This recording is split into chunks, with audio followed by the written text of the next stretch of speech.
하나님 감사합니다. 하나님 2학기 또 성경대학 하나님 함께 모이게 하시니 감사합니다. 하나님 말씀을 배워가며 주님을 더욱더 알아가는 큰 은혜 허락하여 주옵소서. 감사드리며 예수님의 이름으로 기도드립니다. 아멘. 네, 잘 지내셨죠? 네, 뭐 매주 뵙긴 하지만 그래도 또 다시 이렇게 뵈니까 반갑습니다. 네, 저희가 지금 1학기 동안에 레위기 민수기까지는 음악 꺼주세요. 네, 레위기 민수기까지는 이제 얼추 정리는 했는데요. 그래도 이제 사실 사건들을 다 좀 다루지는 않아서 오늘 조금 출애굽 이후 사건들 먼저 좀 잠깐 좀 다루고요. 그 다음에 여호수아서 초반만 딱 하고 끝내려고 합니다. 근데 그 전에 복습을 좀 하겠습니다. 저희 프린트물 혹시 챙겨 오셨나요? 뒤에 프린트물 있는데요. 예, 좀 보시고 복습 잠깐 하고 저희 시작하도록 하겠습니다. 이 그림이 생각나실지 모르겠습니다. 저희 처음 이제 3주 동안 배웠던 거에 있는 건데요. 전체 성경을 아주 간략한 개관을 했죠. 하나님 나라라는 관점을 가지고 개관을 했었습니다. 처음에 창세기 1장에서 2장에서 하나님께서 어떻게 창조하셨는지 사람을 만드셨는지에 대해서 이야기를 나눴고요. 그 다음에 3장부터 11장까지 타락, 죄가 어떻게 들어오고 인류가 계속적으로 어떻게 타락하고 있는지에 대해서 우리가 좀 살펴봤습니다. 그래서 인간의 죄가 점점 가인으로부터 출발해서 커져서 나중에 노아의 홍수 사건, 하나님께서 전부를 멸하셔야 되는 그런 비참한 상태에 왔고, 홍수를 경험하고 나서도 인류가 100년이 채 되지 못해서 바벨탑을 다시 쌓으면서 다시 악해지는, 그래서 인류는 철저하게 소망이 없다, 인간은 소망이 없고 하나님의 선택만이 소망이다라는 것을 확인하는 시간이었습니다. 그래서 이제 그 이후로부터 구속사라고 부르는 구원의 역사가 시작되죠. 하나님께서 창세기 12장에서 아브라함이라는 한 사람을 택하시고 그 사람으로부터 시작해서 이제 하나님의 나라를 만들어가는 과정이 성경 전체에서 펼쳐졌습니다. 그래서 하나님께서 나라의 3요소, 국민과 주권과 영토가 있었죠. 그래서 하나님께서는 먼저 주권은 뭐 하나님이 왕이신 거니까요. 주권은 넣고 일단은 국민을 만드는 작업을 시작하시죠. 그래서 아브라함이라는 아이를 낳을 수 없는 불가능한 사람을 통해서 국민을 만들어내기 시작하십니다. 그래서 창세기 50장까지 아브라함, 이삭, 야곱, 요셉 4명의 족장을 지나면서 야곱이 70명의 자손을 데리고 이집트라는 인큐베이터 안에 들어가는 것까지 스토리였습니다. 그리고 나서 이제 인구가 200만이나 늘어나서 이제 출애굽하는 스토리가 시작되죠. 그러면서 하나님의 주권을 확인하는 작업으로서 법을 제정합니다. 그게 시내산에서 레위기, 그래서 법 이야기 다뤘고요. 그리고 여호수아서에서 하나님의 나라, 영토를 확보하는 과정에 대해서 이제 저희가 배우게 됩니다. 그리고 나서 국민과 영토가 확보됐고 이제 주권만 잘 세우고 살면 되는데 사람들이 가장 헷갈려하는 게 주권이죠. 그래서 하나님이 왕이신 것을 자꾸 잊어먹습니다. 그래서 사사기에서 왕이 누구인가에 대해서 끊임없이 이야기하고 하나님께서 모델왕 다윗을 주시고 나중에 오실 왕이신 예수님에 대한 예표로 다윗을 모델로 주신다라는 거에 대해서 저희가 간략하게 좀 이렇게 국민 영토 주권이라는 개념으로 살펴봤었습니다. 기억나시나요? 네, 안 나셔도 괜찮습니다. 이렇게 또 들으면 되니까요. 네, 그리고 이제 구약이 왜 이제 읽기 어려운가 살펴보셨죠? 시간 순서대로 정리되어 있지 않고 문학 작품 순으로 정리되어 있어서 어렵다. 그래서 역사서를 모아놓고 시가서 모아놓고 선지서 이렇게 모아놨기 때문에 어려웠었습니다. 그래서 저희가 지금 하는 작업은 다 시간 순서대로 재편하는 과정이었습니다. 6시대 외웠었습니다. 6시대 창종모사 왕포라고 해서 외웠죠. 창조시대, 족장시대, 모세시대, 사사시대, 왕정시대, 포로시대. 우리 창종모사 왕포 우리 5번만 해보시죠. 시작. 창종모사 왕포, 창종모사 왕포, 창종모사 왕포, 창종모사 왕포, 창종모사 왕포. 6시대였습니다. 그래서 각 시대별로 이제 4글자로 저희가 끊어서 외웠죠. 처음에 창조 시대에는 창조, 타락, 홍수, 바벨탑. 그래서 창타홍바로 외웠고요. 그다음에 족장 시대는 뭐였죠? 아이아요, 아브라함, 이삭, 야곱, 요셉. 뭐 제일 쉬운 거였죠. 모세로 넘어와서 홍해를 건너서 시내산 가서 뭐 하죠? 시내산을 왜 외웠죠? 법을 만들어서 외웠습니다. 레위기여서 레위기 법 만들어서 외웠고요. 그 다음에 광야에 가서 민수기 사건, 그 다음에 모압 평지에서 모세의 고별 설교, 신명기, 그래서 홍시 광모로 외웠습니다. 그 다음에 사사시대는 가나안 정복, 여호수아가 가나안을 정복하죠. 그리고 나서 사사시대는 이제 사사들이 주인공이 아니라 얼마나 타락했는지 그 시대상을 보여주는 거였습니다. 그래서 나쁜 예 첫 번째로 미가의 신상을 통해서 종교적으로 얼마나 타락했는가에 대해서 설명했고요. 그다음에 레위인 첩사건을 통해서 사회가 이렇게 타락했다라는 것을 보여줬습니다. 근데 그럼에도 불구하고 종교가 타락하고 사회가 이렇게 타락했음에도 불구하고 하나님께서 선택한 가족이 있어서 룻기에 통해서 다윗이라는 사람이 어떻게 준비되는가, 그 스토리가 기록된 거. 그래서 가미, 레, 룻, 우리 이렇게 외웠습니다. 왕정시대는 두 가지로 외웠습니다. 통일시대하고 분열시대로 저희가 살펴봤는데요. 통일시대에는 먼저 이제 사사 사무엘이 이제 사사시대를 정리하고 왕을 세우는 사람으로서 등장합니다. 그리고 첫 번째 왕 사울은 인간이 원하는 보기 좋은 왕이었죠. 그러나 그 사람은 자기 뜻대로 살면서 망가지는 미친 왕이 돼버리죠. 그리고 두 번째로 하나님이 원하시는 모델 다윗 왕이 등장합니다. 그리고 그 뒤를 이어서 솔로몬까지, 그래서 사사다솔이라고 외웠고요. 분열왕국 시대, 여로보암 1세를 외웠습니다. 왜 외운지 기억나세요? 여로보암. 악한 왕인데 무슨 죄를 지었죠? 신상, 금송아지 상을 만들었습니다. 근데 이때의 특징은 금송아지가 하나님이다. 그래서 하나님 신앙, 그러니까 여호와 신앙과 바알 신앙 여러 가지를 짬뽕한 신앙이었습니다. 두 번째로 저희가 북이스라엘의 아하방을 외웠는데, 아하방을 왜 외웠는지 기억나세요? 가장 악한 왕인데 왜 가장 악하다고 평가받았죠? 그렇죠. 하나님을 아예 없애고, 아니 이제는 바알 섬기자, 그냥 하나님을 이렇게 짬뽕해서 섬기는 게 아니라 아예 이제 하나님 버려버리자라고 선언한 왕이기 때문에 악한 왕이었습니다. 그래서 우리가 외웠습니다. 그리고 이제 남유다의 2명 왕 선택해서 외웠는데요. 히스기야를 외웠습니다. 이제 요 시기가 아수르가 북이스라엘을 멸망시키고 남유다로 쳐들어온 때죠. 그래서 히스기야가 선지자 이사야와 함께 힘을 합쳐서 아수르의 침공을 막아섰습니다. 그리고 이제 요시야 왕이 16대 왕인데 이때 마지막으로 종교개혁을 일으키죠. 그래서 신명기를 발견하고 율법의 정신대로 회복하는 기간이었습니다. 그러나 이제 요시야 왕이 이집트에 의해서 이제 죽게 되고 무기토 전투에서 죽죠. 그리고 나서 이제 17대, 18대, 19대, 20대 4명의 왕들은 이제 강대국이 세우는 왕이었습니다. 그래서 결국에는 이제 멸망당하죠. 그래서 여아히요로 외웠습니다.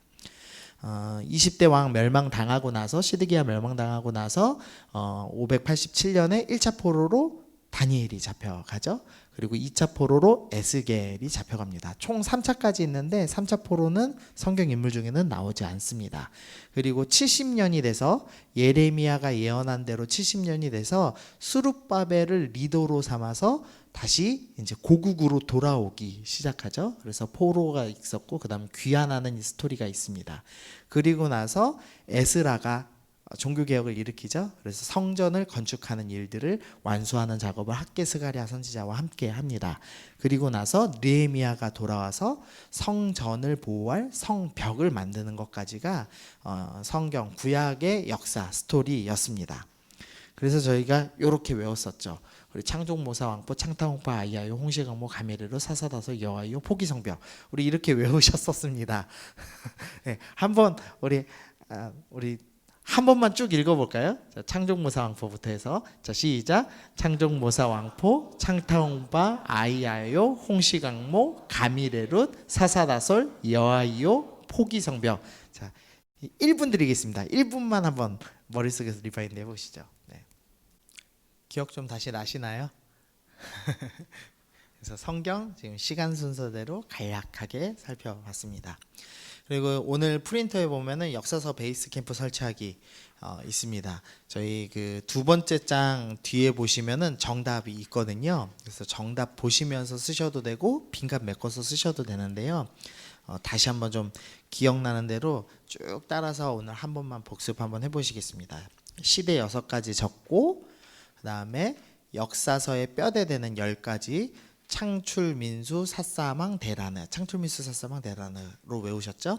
그거 적고 그 다음에 이제 제외되는 것들 시간이 안 흘러가는 역사서 그 다음에 시가서 선지서 이 순서대로 저희가 외우고 했습니다. 그래서 답안지 보고 쓰셔도 되니까 한 5분 정도만 저희 잠깐 복습하고 그 다음 출애굽 이후 스토리 잠깐 살펴보겠습니다. 한번 천천히 써보십시오. 네, 시간 더 드리겠습니다.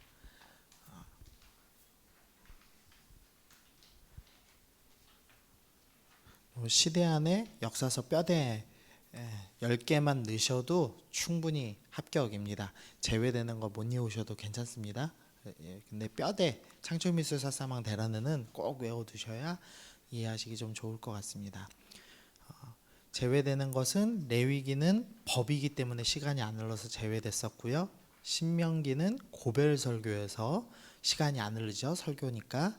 룻기는 한 가정 이야기여서 제외됐습니다. 에스더는 시대가 좀 동떨어진 페르시아에 있는 불임절을 설명하는 본문이었기 때문에 제외되었습니다.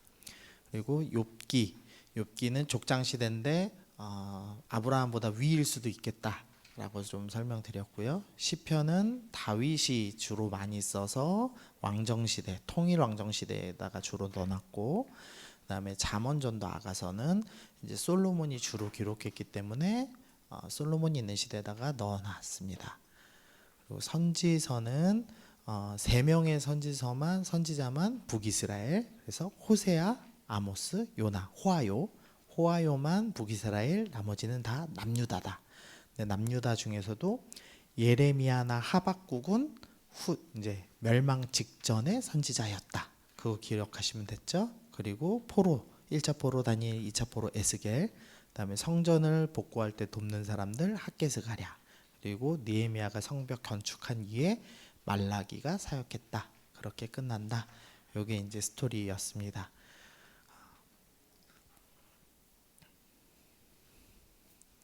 대학 같고 좋네요.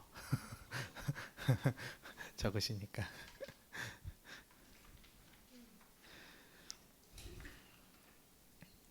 네, 스토리가 조금씩 기억나시나요? 다시?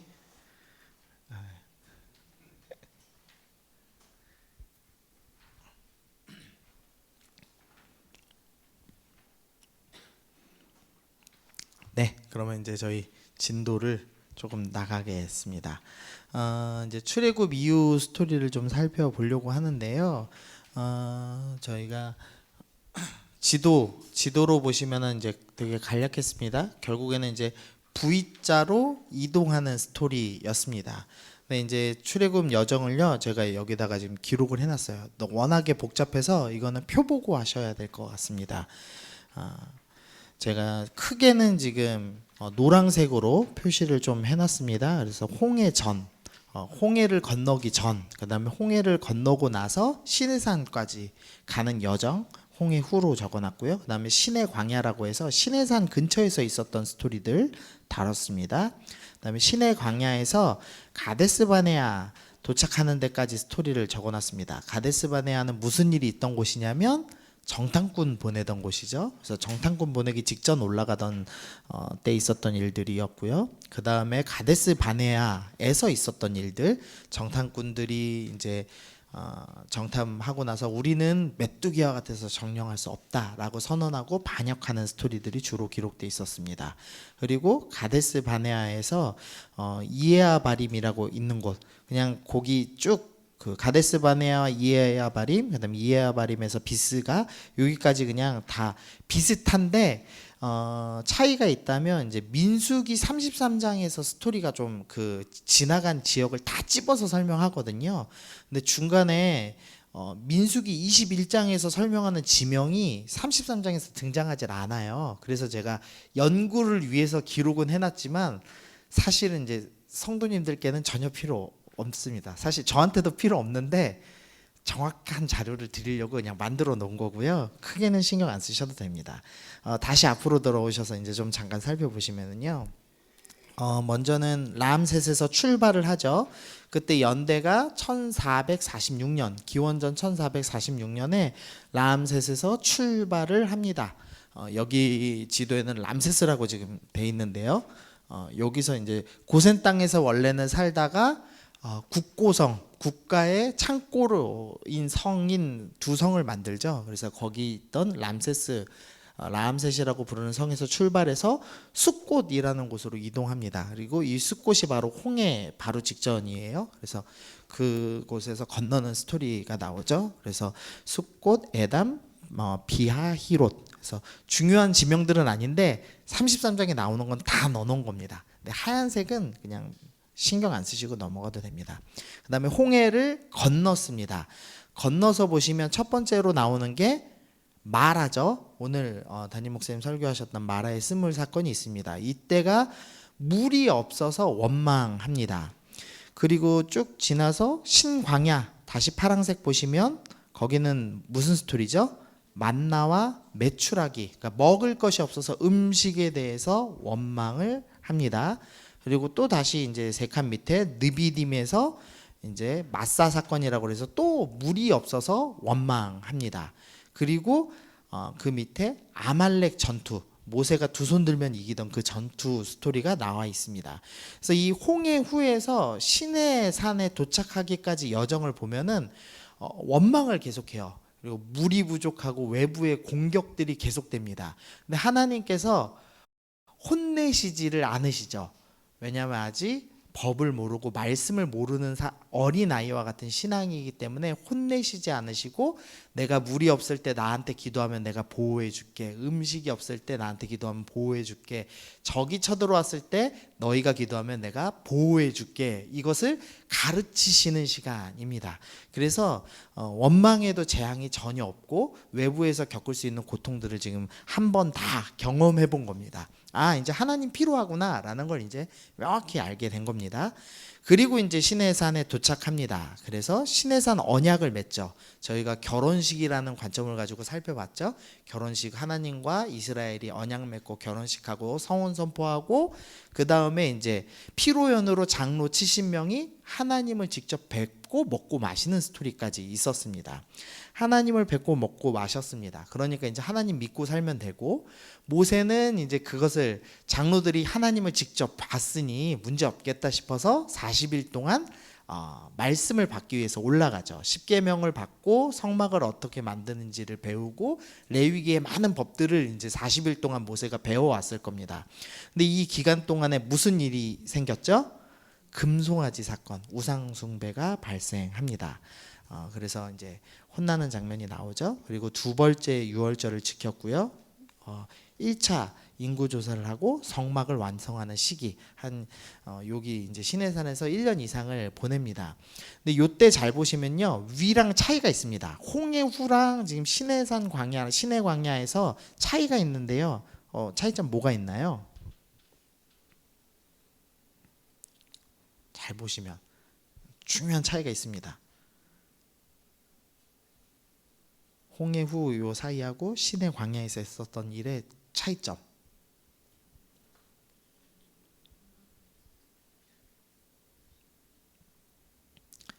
원망하는 장면이 없죠. 왜 없죠? 부족함이 없었기 때문입니다. 하나님이 말씀 배우는 요 기간에는 아무것도 부족함 없이 모든 걸 채워주신 기간입니다. 온전히 배우고 먹고 집중할 수만 있게, 법에만, 하나님을 배우는 것에만 집중할 수 있는 특별한 은혜를 주셨습니다. 그래서 옷이 헤어지지 않고 먹을 것, 마실 것이 부족함 없는 상태, 어떤 외부의 적도 침입하지 않는 상태가 지속됐습니다. 근데 외부에 적이 하나도 없으면 인간이 그렇게 생각하잖아요. 우리가 재산 많고 집 있고 먹고 살만하고 건강하면 아무 문제 없고 하나님 잘 믿을 것 같잖아요. 근데 그런 일이 있으니까 무슨 문제가 발생했죠? 우상 숭배가 드러납니다. 그러니까 인간의 죄라는 것이 사실 외부에 있던 어떤 조건 때문에 일어나, 돈이 없어서 내가 죄를 짓고 건강이 없어서 죄를 짓는 것이 아니라 우리 본질상의 죄성이 있다는 거죠. 그래서 하나님으로부터만 해결되는 게 있다. 그것을 이제 보여주는 사건입니다. 그리고 나서 이제 법을 다 배웠습니다. 그래서 이제는 영토를 확보하기 위해서 가데스 바네아, 이 가나안 문턱까지로 지금 이동을 시작합니다. 이동을 시작하면서 다시 이제 파란색 보시면 다베랴가 있죠. 원망을 합니다. 여기서도 그랬더니 여호와의 불이 진영, 그 텐트 치고 살았잖아요. 이 텐트에 불이 붙는 사고가 나옵니다. 원망하니까 하나님이 재앙을 내리시죠. 그 다음에 기브롯 핫다 아와, 여기도 이제 음식 가지고 원망합니다. 만나가 너무 지겹다. 그러니까 하나님께서 메추라기 엄청 보내주시고 이빨에서 고기가 씹히기도 전에 재앙을 다시 내리시는 사건이 있습니다. 이때부터 차이가 있죠. 앞에서는 원망했을 때 안 혼내셨는데 말씀을 다 배우고 나서는 혼내시기 시작하는 과정이 시작됩니다. 그리고 나서 이제부터 본격적으로 이제 백성들이 모세를 향해서 도전하고 원망하기 시작하죠. 사실은 내 죄 때문에 생기는 문제인데 그걸 자꾸 남 탓하기 시작하는 게 요 본문에서 등장합니다. 그리고 나서 민수기 33장에서만 기록된 뭐 림마, 림몬 베레스 뭐 이런 식으로 쭉 진행됩니다. 네, 뒤로 넘기시면 됩니다. 어쨌든 이제 원망하고 매맞고 이러면서 드디어 이제 가데스 바네아 가나안 문턱에 도착했습니다. 그래서 모세가 각 지파에서 리더급 되는 사람 12명을 추립니다. 아마도 이 여호수아와 그 갈렙이 40세였고요. 추정하기로는 이제 여호수아는 44세였을 걸로 추정을 하거든요. 그러니까 40대에 있는 가장 힘이 있는 이제 리더들을 추려서 12명을 정탐꾼으로 보냈습니다.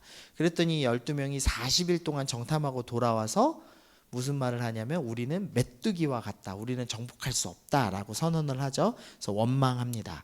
그래서 40일 동안 정탐한 것 하루를 1년으로 삼아서 40년 동안 광야 생활하는 벌을 받게 됩니다. 근데 빨간색 보시면은 아말렉과 가나안인과 전투라고 되어 있죠. 하나님께서 올라가지 마라 그랬는데 지금이라도 싸우겠습니다라고 올라갔다가 패배하는 전투를 경험합니다. 그래서 이제는 못 가는구나라는 걸 확실히 알게 됩니다. 그러자 이제 고라가 반역하기 시작하죠. 모세 너 때문에 못 간 거야라고 이제 본격적으로 이제 모세 탓을 합니다. 그래서 하나님께서 여러 지팡이를 두고 12지파의 지팡이를 두고 아론의 지파만 싹이 나게 하심으로 모세는 내가 선정한 리더다라는 걸 확인시켜 주시는 장면을 경험합니다. 그리고서는 그 밑에 하얀색이 뭐죠? 미리암의 죽음입니다. 시간이요 40년이 쭉 흘러버린 겁니다. 기록이 없이 그냥 쭉 흘렀습니다. 그래서 1407년 첫째 달이 됐습니다. 그래서 미리암이 죽습니다. 세대 교체가 시작되었습니다. 그러니까 이제부터 스토리는 광야 1세대가 아니라 광야 2세대의 스토리가 시작된 겁니다. 광야 2세대 첫 스토리가 뭐냐면요. 무리바 물사건입니다. 물에 대해서 원망했습니다. 그래서 모세가 화나서 반석을 2번 치는 스토리가 여기서 등장하죠. 근데 여기도 잘 보면은 재앙이 없죠. 광야 2세대가 처음으로 경험하는 사건이기 때문에 역시나 혼내시지 않으십니다. 그리고 나서 이제 전쟁을 아론이 죽습니다. 그리고 그 밑에 보면은 호르마 아랏의 왕과 전쟁을 하기 시작합니다. 그래서 전투에서 승리하고요. 그 밑에 보면 불뱀 사건이 나옵니다. 물과 음식에 대해서 원망하는 스토리가 나옵니다. 이제 여기는 조금 이제 맞죠? 혼나는 장면이 좀 나오죠. 그리고 쭉 보시면은 부엘이라고 있습니다. 찾으셨나요? 이에아바림 밑에 셋째 줄 보시면 모압의 경계 도착, 그 밑에 우물무라 솟아나라라고 된 부분이 있습니다. 부엘에 도착해서 물이 없었습니다. 근데 백성들이 원망하지 않고 기도해서 물이 나오는 장면이 나옵니다. 이 광야 2세대들의 특징이 있는데요. 한 번 실수하고 얻어맞으면 그 뒤로는 말을 잘 듣습니다. 착해요. 훈련이 잘 됐습니다. 그러니까 왜냐하면 모세를 통해서 말씀 훈련을 잘 받은 세대가 일어난 겁니다. 그래서 물이 부족하니까 처음에 원망하고 음식이 부족하니까 원망해서 혼나죠. 그 뒤로는 어떻게 하냐면 원망하지 않습니다. 그래서 물과 음식, 의식주의 부족을 믿음으로 해결하죠. 그래서 그 뒤에 보면은 원망하는 장면이 없습니다. 파란색이 없죠. 네. 그러자 이제 하나님이 얘네가 싸울 만한 군사가 됐구나 판단하신 것 같아요. 그래서 본격적으로 전투를 하게 하시죠. 그래서 아모리 왕 시온과의 전투, 그리고 그 밑에 바산 왕 옥과의 전투를 통해서 요단강 동편을 확보하는 과정을 겪습니다. 그리고 나서 보시면 모압 왕 발락의 사주로 거짓 선지자 발람이 이스라엘을 저주하는 일이 있습니다. 그리고 부올의 일이 있습니다. 이 부올의 일이 뭐냐면 이 모압 왕이 이제 자기네 나라까지 멸망당할 것 같은 거예요. 이 시온과 옥이 센 나라인데 이 나라들이 이제 망했으니 다음은 자기 차례인 겁니다. 그래서 이스라엘을 실력으로는 못 이길 것 같으니까 종교적인 이제 발람이라는 선지자를 데리고 와서 저주를 통해서 이기려고 했습니다. 근데 하나님 이름으로 기도를 하니까 이스라엘을 아무리 저주하려고 해도 하나님이 이스라엘을 축복하고 오히려 모압을 저주하는 일이 반복되는 겁니다. 그래서 야, 이거는 선지자 통해서는 해결이 안 나겠다. 어떻게 하면 이스라엘이 망하게 할 것이냐? 그거는 하나님께 저주받게 만들자. 라는 계획을 가지고 부올의 일을 준비하는 겁니다. 모압 여자들이 음행을 하죠. 항상 음행에는 이제 우상숭배가 끼어 있긴 한데 조금 더 우상숭배보다는 본문에서는 음행 자체를 좀 더 표현한 것 같습니다. 그 인간의 욕구가 좀 있죠. 무슨 욕구 있죠? 의식주에 대한 기본적인 욕구가 있고요. 그 다음에 수면욕도 있고 성욕도 있고, 맞죠? 탐욕, 물질에 대한 욕망도 있습니다. 근데 잘 보시면은 지금 의식주에 대한 욕망 해결했죠. 그러니까 성욕이 찾아온 겁니다. 그래서 혼나고 해결합니다.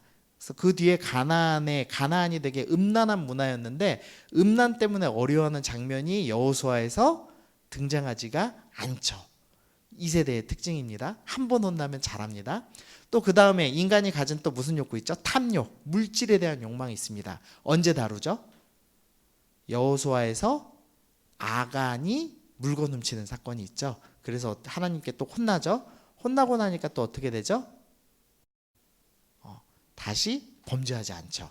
그래서 기본적인 의식주에 대한 욕구, 음행, 성욕, 그 다음에 물질에 대한 욕구 이런 거 다 한 번씩 다루고 지나가고 그 다음에는 범죄하지 않는 게 2세대의 아주 독특한 특징입니다. 2세대가 잘 준비되었다 이런 걸 좀 살펴보실 수가 있겠습니다. 그래서 지도로 보시면 이렇게 라암셋에서 출발해서 시내 V자 끝에 시내산으로 이동해서 여기서 법을 받죠. 법 받고 올라가면서 이제 불평하다가 혼나고 가데스 바네아, 여기 가데스 바네아입니다. 성경 보면은 광야로 이름된 게 많거든요. 수루 광야, 바란 광야, 신 광야 어딘지 정확히 모릅니다. 지금은 그냥 대략 왜 전라도 경상도처럼 지방이지 않았을까라고 추측만 할 뿐입니다. 어쨌든 요 가데스 바네아에서 정탐꾼들이 올라갔다가 포기하죠. 그래서 여기서 뺑글뺑글 돌다가 다시 이제 요단강 동쪽으로 죄송합니다. 네, 요 요단강 동쪽으로 해서 올라가는 과정. 그게 이제 출애굽 여정이었습니다. 보통은 이 정도에서 쉬었는데요. 내일 새벽 예배 있으니까 오늘 1시간 만에 쌈박하게 끝내려고 조금만 더 끝내겠습니다. 네, 이어서 와서 좀 보겠습니다. 저희 책 보셔도 되고요. 오늘은 프린트물 있으니까 프린트물 보시고 하셔도 뭐 크게 문제는 없습니다.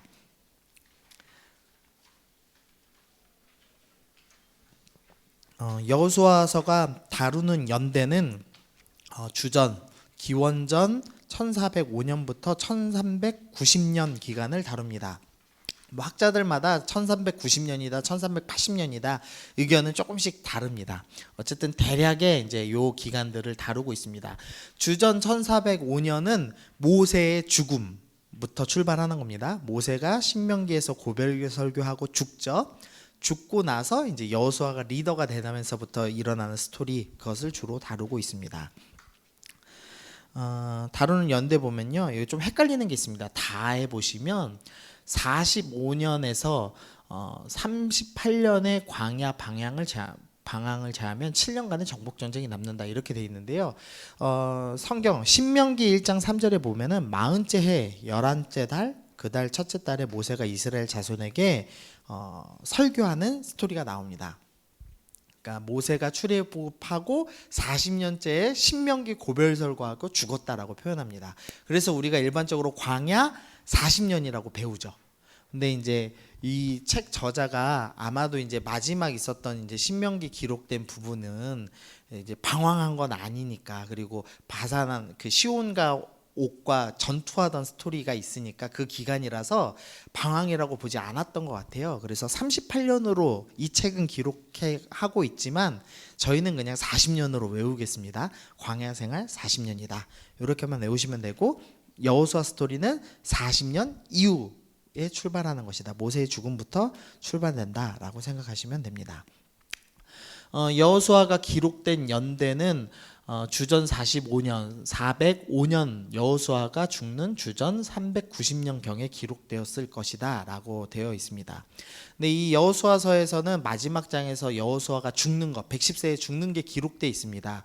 그러니까 당연히 주요 스토리는 당연히 여호수아가 기록한 기록물에 근거해서 작성됐겠지만, 여호수아가 죽는 스토리는 다른 사람이 적었겠죠, 당연히. 근데 이제 주요 스토리는 여호수아가 아니면 도저히 알 수 없는 스토리들, 여호수아가 비밀하게 하나님과 만나는 장면들이 있기 때문에 주요 저자는 아마도 여호수아가 확실하다라고 할 수 있습니다.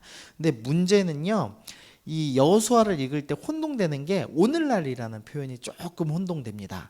6장 25절 보면은요, 여호수아가 기생 라합과 그의 아버지의 가족과 그에게 속한 모든 것을 살렸으므로 라합이 오늘까지 이스라엘 중에 거주하였다라고 표현합니다. 그러니까 6장 25절의 오늘날은 라합이 살아있는 기간이죠.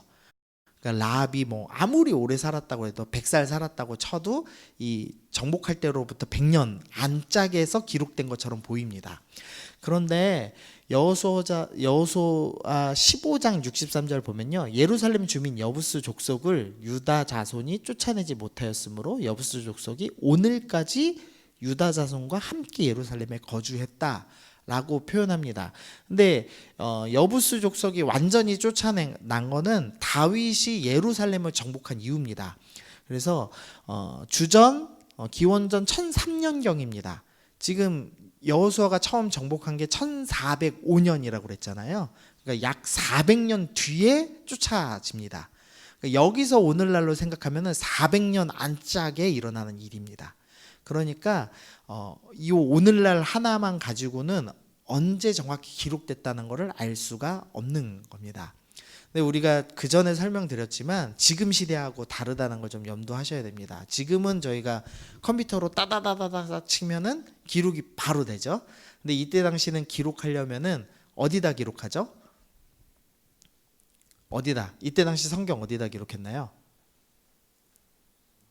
대부분 이제 두루마기 뭘로 만들었죠? 양가죽으로 보통 만들었습니다. 그러니까 일단은 여호수아가 뭐 1장에 있던 스토리, 하나님과의 그 교제 스토리를 기록하고 싶다 그러면 일단 양을 잡아야 됩니다. 그리고 양을 가죽을 벗기고 가죽을 말리고 그거를 또 글씨를 잘 쓰고 안 틀리는 사람한테 시켜서 그거를 쓰게 하는 작업이 필요하죠. 그러고 나서 또 2장의 스토리가 또 생긴 겁니다. 하나님과의 새로운 스토리가. 그럼 어떻게 해야 되죠? 또 양을 잡고 해야 됩니다. 그러니까 1장하고 2장만 해도 기록되는데 몇 달이 걸렸을 거예요. 그러니까 벌써 오늘날이 1장의 오늘날과 2장의 오늘날이 당연히 시점이 다를 수밖에 없습니다. 그게 기본 전제고요. 두 번째로는 이후에 여호수아를 읽는 사람들, 어린아이들이 읽기 쉽게 하기 위해서 여부스 족속이 아직 쫓겨나기 전 400년 뒤에 읽는 사람들이 이 성경을 쓰면서 오늘날이라는 말을 추가했을 가능성도 있죠, 충분히. 그러니까 여호수아서에서 오늘날이라는 말을 읽으실 때는 이거 언제 썼어? 라고 생각하시기보다는 이거 요 당시 사람들 읽을 때는 라합이 살아 있었겠구나. 여부수가 아직 쫓겨나지 않은 어느 때구나. 근데 이후에 쫓겨났다는 정보를 명확하게 주는 거구나. 이렇게 기억하시면 조금 더 좋겠습니다. 그래서 여호수아서 읽을 때 오늘날에 너무 집착하셔서 성경 틀렸어 이렇게 생각하시지는 않으시면 좋겠습니다. 네, 그리고 이제 여호수아에 대해서만 배우고 오늘 끝나겠습니다. 원래 이름은 구원이라는 뜻의 호세아였습니다. 하나님이 구원하셨다가 아니라 그냥 구원이라는 뜻만 갖고 있었습니다. 근데 이번 모세가 여호와는 구원이시다라는 뜻으로 여호수아로 바꿔 주었습니다. 이제 하나님의 이름이 들어가죠. 인생의 삶의 의미가 하나님이라는 것으로 새롭게 의미가 바뀌는 일이 일어납니다. 저희도 지금 우리나라도 지금 기독교 100년 됐죠. 그러니까 처음에는 이름 지을 때 요셉, 요한, 뭐 사무엘 이렇게 그냥 무조건 그냥 성경 인물들 이름 뚝뚝뚝 기록했는데요. 지금은 좀 바뀌었죠. 주로 제일 많은 이름이 뭐죠? 하은이. 하나님의 은혜, 예은이, 하은이 이런 식으로 기록하죠. 그러니까 하나님으로 인생을 새롭게 해석하는 일들이 일어나죠. 그래서 지금 모세 시대, 모세가 이제 출애굽 왕자로 지내고 그 뒤로 출애굽하고 40년간 지도자 있으면서 의미를 바꾸기 시작하는 겁니다. 인생의 의미를 하나님으로부터 새롭게 정리하면서 여호수아에게도 이제 구원이라는 이름에서 하나님이 구원하셨다. 하나님을 주어로 삼는 이름으로 변화시켜 주었습니다. 여호수아는 이제 아버지는 별로 이제 성경에 잘 안 등장하고요. 이제 할아버지가 주로 등장합니다. 민수기 1장 보니까 요셉의 자손들 중 에브라임 지파에는 암미우스의 아들 엘리사마요. 그리고 2장에 보니까 서쪽에는 에브라임의 군대의 진영에 군기가 있을 것이라 에브라임 자손의 지휘관은 암미후스의 아들 엘리사마다라고 나옵니다. 그래서 이 에브라임 지파의 리더, 특별히 이제 군대를 다스릴 수 있는 리더급의 할아버지가 있었고, 이제 여호수아가 그 뒤를 이어서 리더가 되었던 에브라임 지파의 리더로서 이제 존재했던 것 같습니다. 그래서 집안은 좀 괜찮았다라고 생각하시면 될 것 같습니다. 모세가 죽었을 때 여호수아 나이를 추정하는 겁니다. 정확진 않지만 84세 정도로 아마도 생각이 됩니다. 그래서 84세라고 추정을 하면 갈렙보다 4살 위입니다. 그리고 에브라임하고 유다 지파죠. 갈렙은 유다 지파의 리더고요. 이 여호수아는 에브라임 지파의 리더였습니다. 근데 여호수아가 전체 리더였고 더 힘이 있었기 때문에 수도가 나중에 여호수아가 머물고 있는 지역 실로가 수도가 됩니다. 자연스럽게. 그래서 그 전에 그 오후 예배 때 제가 실로 설명 한번 드렸는데요. 그 사사 시대까지는 실로가 이제 정치적, 종교적 중심지로서 역할을 하다가 블레셋에 의해서 이제 망하는 장면이 나옵니다. 나중에 사사 스토리 할 때 말씀드릴게요. 여호수아가 죽을 때 나이가 110세였고요. 가나안 정복을 여호수아가 한 가나안 정복만 한 26년 정도로 생각하시면 되겠습니다. 네. 허술한 여호수아에 대해서 조금 살펴보려고 합니다. 2장 1절 눈의 아들 여호수아가 시딤에서 두 사람을 정탐꾼으로 보냈습니다. 두 사람 보냈습니다. 여호수아가 말합니다. 이르되 가서 그 땅과 여리고를 엿보라 하매 두 명의 정탐꾼이 가서 라합이라 하는 기생의 집에 들어가서 거기서 유숙하였습니다. 기생의 집은 뭐 성매매하는 업소로서 역할도 했지만 여관으로서 술집으로서 역할도 했습니다. 그래서 정보가 가장 많이 교환되는 장소이기 때문에 정탐꾼들이 찾아 들어간 겁니다. 2절 어떤 사람이 여리고 왕에게 말하여 이르되 보소서 이 밤에 이스라엘 자손 중 몇 사람이 이 땅을 정탐하러 이리로 들어왔습니다. 지금요, 그 모세가 처음 정탐꾼 보낸 거랑 비교하시면 이제 되게 재밌습니다. 모세는 몇 명 보냈죠? 12명 보냈습니다. 며칠 정탐했죠? 40일 정탐하면서 그 땅에 어떤 민족들이 살고 있고 어느 정도의 그 군사력이 있고 그다음에 뭐 산지 뭐 포도가 난다 뭐가 난다 이런 것까지 싹 다 파악해 왔습니다. 그러니까 모세가 정탐꾼들 훈련을 잘 시킨 겁니다. 근데 그럴 수 있었던 이유는 모세는 태어나서 바로 공주에게 들어가죠. 양자로서 길러지면서 그 당시의 문화와 역사를 다 배운 사람입니다. 그러니까 이후에 적이 쳐들어오면은 이 위쪽에서 북쪽에서 쳐들어올 거기 때문에 북쪽에 사는 사람들의 문화와 역사를 다 배운 사람이죠. 그러니까 자기가 정탐꾼 보낼 때는 모세가 철저하게 훈련시켰습니다. 그래서 그 나라의 문화에 맞는 말도 가르쳤을 것이고 옷도 입혔을 것이고 역사도 가르쳐줬을 겁니다. 그래서 12명이 움직이는데 안 들키고 40일을 잘 정탐하고 돌아왔습니다. 근데 이제 그리고 여호수아가 리더가 됐습니다. 근데 여호수아는요, 노예로 태어나서 살다가 출애굽을 같이 한 사람이거든요. 그러니까 그런 교육을 제대로 못 받았습니다. 그래서 되게 허술합니다. 여호수아가 2명을 선정해서 보냈는데 그날 밤에 바로 걸립니다. 그래서 정탐은 하나도 못해요. 그냥 자기 목숨만 살려서 오고 라합이라는 기생을 구원하는데, 그러니까 하나님의 일에는 역할을 했지만 정탐꾼으로서 역할은 한 개도 못합니다. 그래서 여리고를 전쟁할 때 어떻게 전쟁하냐면 정탐꾼의 정보로 승리를 거두는 게 아니라 어떻게 승리하죠? 7바퀴 돌아서 하나님의 오로지 기적만으로 승리하죠. 그러니까 군사적인 능력은 모세와 절대 비교할 수 없는 매우 낮은 수준입니다. 우리가 자꾸 이제 여호수아가 가나안 정복했어, 성공했어, 이걸 생각하니까 저 사람은 대단한 군인이었고 뛰어난 사람이야라고 자꾸 착각하기 쉬운데요. 전혀 그러지 않고 되게 허술한 사람이었던 것 같습니다. 9장에서 기브온 주민들이 등장합니다. 이 사람들이 여호수아가 여리고와 아이성에 행한 일을 들었습니다. 여리고를 무너뜨렸고 아이성을 점령하는 데 성공했죠. 그 일을 듣고 나서 4절, 꾀를 내어서 사신의 모양을 꾸며서 헤어진 전대와 헤어지고 찢어지고 기운 가죽 포도주 부대를 나귀에 싣고 그 발에 낡아서 기운 신을 신고 낡은 옷을 입고 다 마르고 곰팡이가 난 떡을 준비했습니다. 그러니까 멀리서 여행 온 것처럼, 하나님의 소문을 듣고 온 것처럼 낡은 옷과 썩은 음식을 준비해서 여호수아 앞에 도착합니다. 6절, 그들이 이 기브온 주민의 대표들이죠. 길갈 진영으로 가서 여호수아에게 이르되, 그와 이스라엘 사람에게 이르되 우리는 먼 나라에서 왔나이다. 이제 우리와 조약을 맺읍시다 라고 이야기했습니다.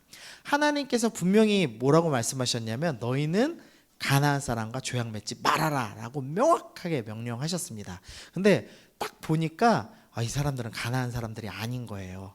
먼 데서 온 사람이에요. 옷 보니까 딱 보니까 찢어진 옷 입고 있고. 그래서 무리가 그들의 양식을 보고, 썩은 양식을 보고 어떻게 할지를 하나님께 묻지 아니하고 여호수아가 그들과 바로 화친하고 그들과 살리라는 조약을 맺습니다. 여호수아가 얼마나 허술하냐면 얘네 옷이 찢어졌어. 얘네는 가나안 사람이 아닌 게 분명해. 근데 얘네가 하나님을 안 해? 하나님을 믿겠다고 그러네? 그러면 내가 사인해 줘야지. 그리고 바로 사인합니다. 그러니까 모세랑은 수준이 완전히 달라요. 여기가 그럼 니네 주민들이 어디에 살고 있니? 이름은 뭐니? 이런 거 좀 물어봐야 되잖아요. 그런 거 확인 안 합니다. 그냥 사인했습니다. 그리고 나서 4일 지나서 이제 가나안 족속인 걸 알게 되죠. 그러니까 엄청 허술한 사람이었다라는 거 확인할 수 있습니다. 10장, 여호수아가 아이를 빼서 집나라되 여리고와 그 왕의 행한 것 같이 쭉 나오죠. 그래서 기브온 주민이 항복했다는 소리를 들었습니다. 이스라엘 왕들이. 그래서 예루살렘 왕 아도니세덱이 듣고 크게 두려워하였으니 2절입니다. 이는 기브온은 왕도와 같은 큰 섬이라 아이보다 크고 그 사람들은 다 강함이라. 3절, 예루살렘 왕 아도니세덱이 헤브론 왕 호암과 쭉 하면서 5 왕이 연합을 합니다. 이 여리고성과 아이성이 중앙에 있거든요. 가나안 중부를 치고 나니까 남쪽에 있는 왕들이 기브온까지 항복을 하니까 이거 우리가 가만히 있으면 안 되겠다. 그래서 5 왕이 연합을 하고 공격하는 스토리가 이제 10장에서 등장을 합니다. 남부 지방에서 5 왕이 연합해서 공격합니다. 근데 우리가 이 가나안 정복에서 사실은 이제 좀 착각하는 게 있는데요. 이때 당시 군사가 몇 명이었죠? 60만이었습니다. 60만. 지금 대한민국 군군이 육군 몇 만인지 아세요? 육군 60만이에요, 저희가. 저희가 지금 군사적으로 10위권 안에 왔다 갔다 하는 군사 대국이거든요. 지금 옆에 이제 일본하고 중국하고 원체 센 애들이, 러시아랑 이렇게 원체 센 애들이 옆에 있어서 저희가 약하게 자꾸 느끼는데요. 저희가 전 세계에서 싸움 10번째로 잘합니다. 한 60명 있으면은 뭐 동남아 같은 데는 우리나라가 그냥 다 쓸어버릴 수 있는 군사력을 갖고 있습니다. 근데 이제 북한도 만만치 않고 러시아, 중국, 일본 다 이렇게 좀 힘쓰는 애들이 같이 있어서 좀 저희가 못 느끼는 것뿐입니다. 근데 저희가 지금 60만이에요. 근데 이때 이스라엘이 병력이 60만이었습니다. 가나안은 10분의 1도 안 됩니다. 인구가. 당시에. 왜냐하면 너무 척박하고 유목민이 주로 있고, 그러니까 전쟁에 단련돼 있는 거는 분명하고 방어 도구가 있기 때문에 약한 민족은 아닙니다. 그러나 숫자로 따지면 정복하는 데 큰 무리는 없습니다. 그러니까 이 다섯왕 잘 보시면은 예루살렘, 헤브론 다 들어본 도시 국가죠. 그러니까 도시니까 인구가 많지 않은 나라들이죠. 작은 나라들이 연합하고 모여서 오히려 공격을 하는데, 여호수아는 이미 나라가 없이 군사로만 뭉쳐져 있는 조직이잖아요. 그러니까 훨씬 더 빨리 대응할 수 있어야 했습니다. 근데 전혀 대응하지 못하고 오히려 공격을 당하죠. 그러니까 여호수아가 생각보다 많이 허술합니다. 전투를 시작합니다. 11절에서 이제, 그리고 이제 다섯 왕이 도망가기 시작합니다. 이스라엘 앞에서 도망합니다. 베토론의 비탈에서 내려갈 때 여호와께서 하늘에서 큰 우박덩이를 아세가에 이르기까지 내리심에 그들이 죽었으니 이스라엘 자손의 칼에 죽은 자보다 우박에 죽은 자가 더 많았더라. 12절 여호수아가 여호와께 아뢰되 이스라엘 목전에서 이르되 태양아 너는 기본 위에 머물러라 하면서, 이 사람들 도망갔는데 다 못 죽일 것 같으니까 하나님 태양 멈추게 해주세요 기도해서 태양을 멈추는 스토리가 나옵니다. 우리가 이거 볼 때 하나님이 엄청난 능력으로 구원해 주시고 우박을 내려서 적들을 멸해 주셨어 환호하는데요. 그 스토리로 보지 마시고 다른 스토리로 보십시오. 그러니까 이스라엘이 얼마나 싸움을 못하면 자기네 병력 10분의 1이 아니라 훨씬 더 작은 병력이거든요. 왜냐하면 남쪽에 있는 5 도시국가 연합이니까요. 이 작은 도시국가들 연합하고 도망가는데 잡지를 못하는 거예요. 그러니까 하나님이 대신 싸워주시는 장면이죠. 여리고성도 하나님이 대신 싸워주셨죠. 아이성에서 한 30명 남짓 죽었거든요. 근데 이스라엘 백성이 펑펑 웁니다. 자, 이스라엘의 군사가 몇 명이었다고요? 60만 명. 지금 저희가 몇 명이라고요? 군인이? 60만 명. 저희가 군대에서 10명 죽으면 우나요? 안 울죠. 그러니까 이스라엘은 그만큼 되게 나약한 수준. 그러니까 한 번도 전쟁도 경험해 본 적도 없고 제대로 싸워본 적도 없고, 그래서 10명만 죽어도 펑펑 울 정도의 아주 연약한 심령을 갖고 있는 여호수아는 되게 부족한 리더였습니다. 그러니까 모세와 비교하면은 비교할 수도 없는 사람이었습니다. 더 황당한 거 보시겠습니다. 11장인데요. 이제 여호수아가 이제 남부 지방 점령하는 스토리입니다. 이제 여기 보시면 42절만 읽어 보시죠. 시작. 이스라엘의 하나님 여호와께서 이스라엘을 위하여 사오셨으므로 여호수아가 이 모든 왕들과 그들의 땅을 단번에 빼앗으니라. 여기서 단번에라는 단어 때문에 혼돈이 됩니다. 왜냐하면 한 번 전투에서 다 이기고 승리했어 이렇게 보이잖아요, 한글로 읽으면. 근데 원어로 보면 한 번 싸웠답니다. 한 번. 그러니까 한 번 공격했습니다. 그래서 승리를 거뒀습니다. 그래서 도시 하나를 점령했어요. 일산 점령했습니다. 그 다음에 어떻게 하시겠습니까?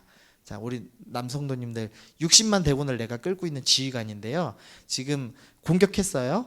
그러면 어떻게, 그냥 가만히 있다 다 죽나요? 사람들이 어떻게 하죠? 도시로 공격 나갔어요. 근데 우리는 60만이 다 나가요. 근데 자기는 한 1000명밖에 없어요. 그러면 어떻게 하죠? 도망가죠, 도망. 그래서 대부분은 지금 도시 밖으로 도망갔을 겁니다. 그럼 어떻게 해야 되죠? 이제 이 도시를 완전히 갖고 싶어요, 일산을. 어떻게 해야 되죠? 주둔군을 좀 남겨놔야 되겠죠. 우린 숫자가 많으니까요. 뭐 1,000명이라도 남겨놓으면 이제 그 도시로 못 들어올 거 아니에요. 그러면 자기들 농사한 거 다 뺏겼지, 땅 다 뺏겼지. 그럼 떠돌아다닐 수밖에 없을 겁니다. 그러면 전쟁 쉽게 이겼을 겁니다. 근데 어떻게 하냐면 한 번 싸웠습니다. 그 다음에 43절 여호수아가 온 이스라엘과 더불어 길갈 진영으로 돌아옵니다. 그래서 사사기 때 되면, 사사기 처음 출발해 되면은 정복하지 못했던 스토리가 계속되죠. 그래서 너희 지파들이 각자 정복해라고 이야기하잖아요. 여호수아가 한 번 정복하고 도시는 이제 물론 이제 주요 병력들은 이겼습니다. 근데 도망갔다가 다시 돌아온 애들에 대해서 상대할 방법이 준비되어 있지 않았습니다. 주둔군도 좀 냅두고 조금만 더 버티고 있으면서 얘네들 물리치고 그 다음 북부 가서 싸우면 되는데 그런 이 전략적인 고려가 전혀 없습니다. 이해되시죠? 왜 돌아오냐면 아직 땅을 안 나눴거든요. 우리 땅 나눠야지. 그래서 그냥 다 돌아오는 겁니다. 여호수아가 얼마나 허술한지를 볼 수 있습니다. 그래서 정탐꾼 출신이지만 정탐꾼의 준비와 훈련이 부족해서 하루 만에 걸릴 정도로 부족한 사람, 그리고 제대로 알아보지도 않고 기브온 족속과 조약하는 어리석은 사람, 그리고 기브온 족속 이후에 다섯왕이 연합할 동안에 대처를 전혀 하지 못하고 이 도망치는 애들 못 싸우니까 하나님이 대신 싸워주는 존재, 그리고 함께 싸우면서 주둔군도 마련하지 못해서 남부 지역을 완전히 정복하지 못하는 사람. 그래서 되게 허술한 사람으로서 이제 여호수아가 등장합니다. 그러나 이제 여호수아의 장점이 있겠죠. 우리 요 말씀은 유명하니까 읽어보시죠. 7절과 8절, 1장 7절 8절입니다. 읽어보시겠습니다. 시작.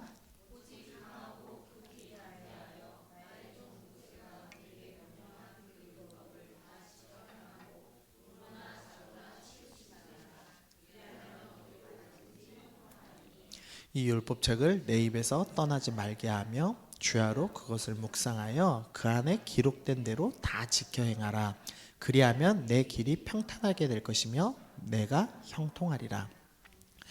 하나님께서 모세가 죽고 나서 여호수아에게 명령하셨습니다. 강하고 담대하라 라고 명령하셨습니다. 근데 우리가 이 말씀을 보통 어떻게 이해하냐면요, 야, 이스라엘은 그 가나안 족속들이 엄청 세, 그러니까 너 강하고 담대해, 내가 도와줄게, 이렇게 이해합니다. 근데요, 강하고 담대해서 해야 될 일이 뭐냐면 나의 종 모세가 내게 명령한 율법을 지켜 행하는 것입니다.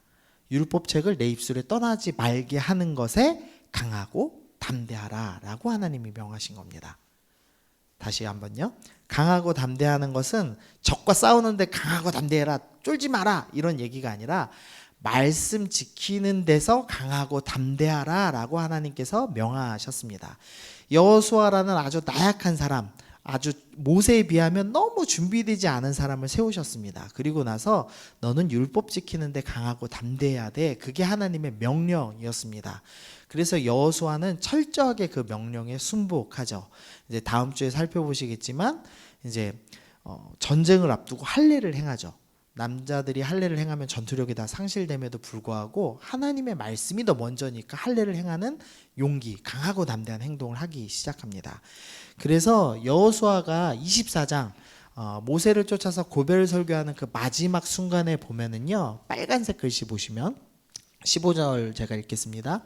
만일 여호와를 섬기는 것이 너희에게 좋게 보이지 않거든 너희 조상들이 강 저쪽에서 섬기던 신들이든지 또는 너희가 거주하는 땅에 있는 아모리 족속의 신이든지 너희가 섬길 자를 오늘 택하라.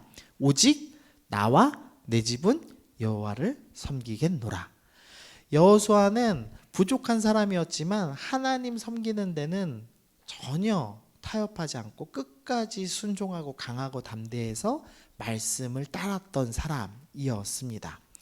그래서 이스라엘이 24장 31절에서 평가하는 겁니다. 이스라엘이 여호수아가 사는 날 동안, 그리고 여호수아 뒤에 생존한 장로들, 곧 여호와께서 이스라엘 위하여 행하신 모든 일을 아는 자들이 사는 날 동안 여호와를 섬겼다. 무슨 말이냐면 여호수아가 살아있는 동안은 사람들이 하나님의 말씀을 온전히 따랐고, 또 여호수아가 길러낸 리더들, 그러니까 광야 2세대는 다 그 1세대들은 다 죽었잖아요. 그래서 여호수아 갈렙만 40살 이상으로 성장해서 리더로 남아있죠. 그래서 여호수아 갈렙이 키운 장로들이 살아있는 동안에는 이스라엘이 하나님을 잘 믿었습니다. 그러니까 여호수아는 군사적인 능력은 너무 떨어지는 사람이었지만 하나님 말씀 지키는 데는 정말로 강하고 담대해라, 이 말씀을 완벽하게 실천하고 따라서 그 말씀대로 신앙훈련 잘 시킨 사람으로 평가할 수 있습니다. 그래서 여호수아의 평가가 이렇게 바뀝니다. 1장 1절에 보시면요, 여호와의 종 모세가 죽은 후에 여호와께서 모세의 수종자 눈의 아들 여호수아라고 말씀하시는데요, 여기서 모세의 수종자, 이게 모세의 종이라는 표현입니다. 그래서 여호수아 1장 1절에서 여호수아는 여호와의 종이 아니라 모세의 종으로 평가받던 사람이에요. 노예로 태어나서 모세의 종으로서 지냈던 사람에 불과했습니다. 그래서 아주 능력이 모세에 비하면 떨어지는 사람이었죠. 그러나 여호수아가 그 마지막 인생 평가에서 뭐라고 평가받냐면 여호와의 종, 눈의 아들 여호수아로 평가받고 인생을 마무리하게 됩니다. 여호수아에 대해서 자꾸 가나안 정복해서 승리했어, 우리가 자꾸 이렇게 생각하는데요, 그게 아니라 모세라는 위대한 종에 비하면 너무나 형편없는 능력, 정말로 이 사람이 지도자마저 라고 생각할 수 있을 만큼 부끄러운 능력을 가진 사람이었습니다. 그러나 이 사람이 강하고 담대해서 율법을 따라야지, 이거 하나 놓치지 않았습니다. 그랬더니 하나님 원하시는 대로 이 여호수아, 그리고 여호수아가 키운 리더들이 사는 날 동안에는 이스라엘이 하나님을 온전히 따랐고요, 이 사람은 여호와의 종으로 평가받고 인생을 마무리하게 됩니다. 그래서 하나님이 보여주시는 거죠. 우리한테 필요한 게 뭐냐, 모세와 같은 능력인가, 아니면 하나님을 온전히 따르는 마음인가. 여호수아는 능력이 부족했지만 하나님 온전히 따랐습니다. 그래서 가나안 정복을 성공하죠. 완벽히는 아니었습니다. 후손들이 해야 될 일을 남겨두긴 했지만 모세가 하지 못했던 일을 여호수아는 성공했습니다.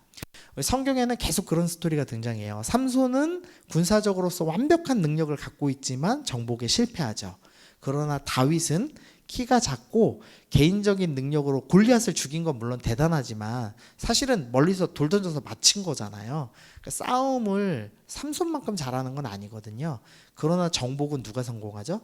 다윗이 성공합니다. 하나님을 온전히 따르고 사랑했던 사람은 성공합니다. 그래서 성경에서는 개인적인 능력을 키워서 하나님의 용사가 되는 것을 요구하는 게 아니라, 너 능력 부족해도 돼, 나를 강하고 담대하여 주의 말씀을 순종하는 사람이 되면 된다, 나만 전심으로 따르는 사람이 되면 된다 라고 성경이 우리에게 설명해 주고 있습니다. 네, 오늘 여기까지만 하겠습니다. 내일 새벽 예배를 위해서 여기까지만 하도록 하고요. 우리 다음 주에 이제 여호수아서 이제 가나안 정복 어떻게 되는지 전반 보시고 아마 사사기 초반 스토리 들어가면은 될 것 같습니다. 같이 기도하시겠습니다. 우리 기도하실 때는 오늘 스토리들 기억하시면서 광야 2세대가 어떻게 훈련받아서 의식주에 대한 유혹, 성욕, 물질에 대한 유혹들 이겨내고 거룩한 백성이 되었는지 좀 생각해 보시고요. 그 다음에 여호수아 스토리 기억하시면서 능력이 아니라 하나님 말씀에 온전히 순종하고 주의 말씀 묵상하는 것, 그것이 진짜 승리하는 백성이구나 기억하시면서, 하나님 나도 내 삶 가운데서 여호수아처럼 강하고 담대하여 율법을 따르는 삶, 주의 말씀을 따르는 삶 사는 주의 백성 되겠습니다. 우리 그렇게 결단하시면서 같이 기도하고 마치시겠습니다. 함께 기도하겠습니다. 하나님 아버지 감사합니다.